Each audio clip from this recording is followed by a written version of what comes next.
Welcome to the Investors Trading Academy Talking Glossary of Financial Terms and Events. Our word of the day is...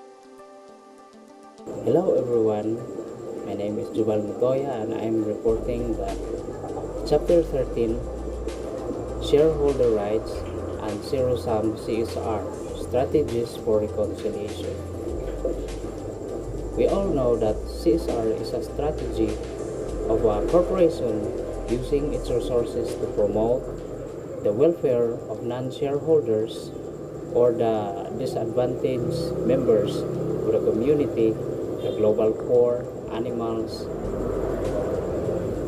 and future generations, etc., to boost their competitive strength and to maximize shareholder value in long term.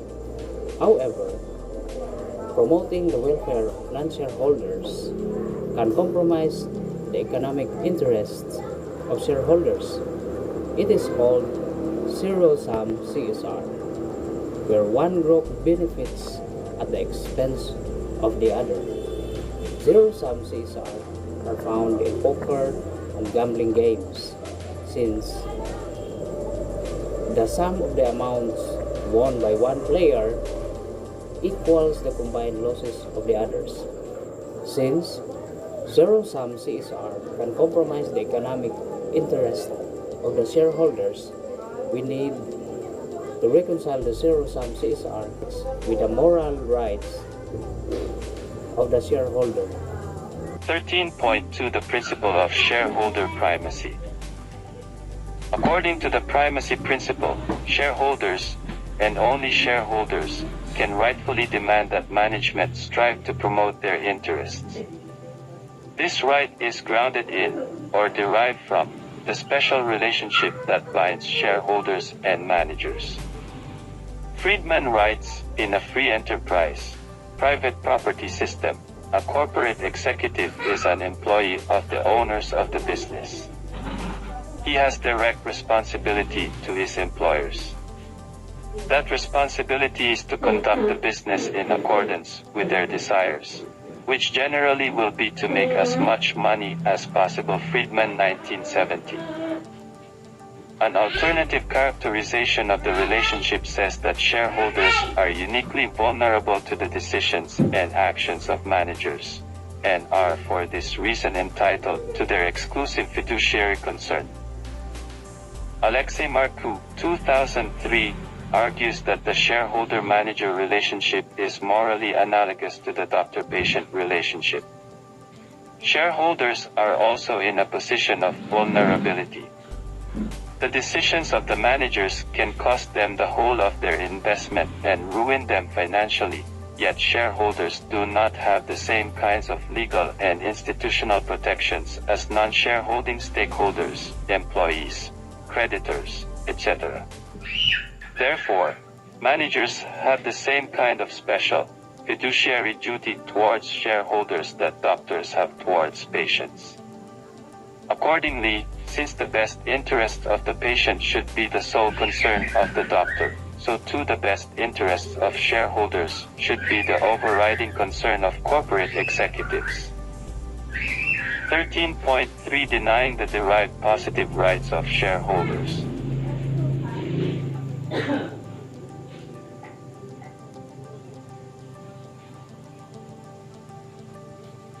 The first way to reconcile zero-sum CSR with the rights of shareholders is to dispute these characterizations of the shareholder-manager relationship, and thus to mount pressure on the notion that shareholders have a derived positive right against corporate executives.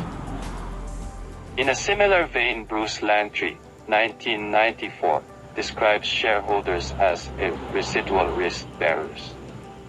Langtry explains, they guarantee the performance of contracts, accepting the risk of net loss in return for entitlement to any net profit. If we take the primacy principle as given, the shareholder-manager relationship generates a fiduciary duty for management, and gives shareholders a derived positive right to have their interests maximized. Zero-sum CSR is morally proscribed as an upshot. In this section, I have sketched arguments in defense of zero-sum CSR, which claim that the primacy principle misrepresents the shareholder-manager relationship or exaggerates its normative significance. In the following section, I outline an alternative strategy for defending zero-sum CSR. It claims that the primacy principle mischaracterizes the relationship between managers and non-shareholders, or understates its normative significance.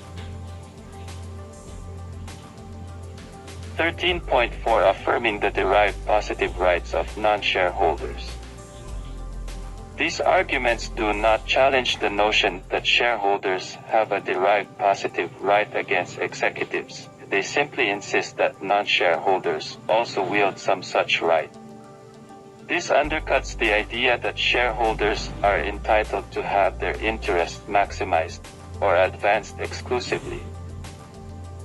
Eugene Schlossberger's dual investor theory, 1994, is a prime example here. Traditional shareholders contribute the specific capital that a company needs to pay for its machinery, labor, buildings, and so on. But of course, no modern business can prosper without the pre-existing knowledge created by government-subsidized education, without the monetary system, without the police and courts, without public infrastructure, and so on. Schlossberger calls this opportunity capital. It is something to which a great many people contribute, most obviously through the payment of taxes. Robert Phillips reaches a similar conclusion via an alternative route. His key premise is that a commercial enterprise is a cooperative scheme that is geared towards producing benefits. The venture is fruitful in achieving this end because various parties make sacrifices for and contributions to it. The stakeholders of a company, no less than its shareholders, are participants in this cooperative scheme. They are partners for the achievement of mutual advantage. Phillips, 1997. The common feature of these arguments is that they focus on the relationship between managers and non-shareholding stakeholders. They characterize the relationship in such a way that it generates derived positive rights for the latter, contravening premise 2. The corollary is that shareholders cannot legitimately demand exclusive fiduciary concern. Thus, management does not infringe upon the rights of shareholders by deviating from the goal of profit maximization. 13.5 CSR and natural positive duties. Non-shareholders must not be harmed or unjustly interfered with. This much is accepted by even the staunchest Friedmanite. Once this point is conceded, however, I think a further concession must be made on pain of arbitrariness, or even incoherence. Corporate executives are obliged to honor the natural negative rights of non-shareholders because these are rights that we all have simply in virtue of our humanity. The absence of a special relationship between non-shareholders and managers has no bearing on their moral force. By the same token, however, non-shareholders also retain any natural positive rights that they have simply in virtue of their common humanity, rights that they have to the assistance of others independently of their special relationships and transactions. Shareholders cannot legitimately demand that managers trample on the natural rights of non-shareholders in the pursuit of profit. Therefore, shareholders do not have grounds for complaint in the above kinds of cases when their managers engage in CSR in order to fulfill the natural positive rights of non-shareholders. In these circumstances, zero-sum CSR is consistent with the rights of shareholders even if they do have a privileged relationship with management which entitles them to exclusive fiduciary concern.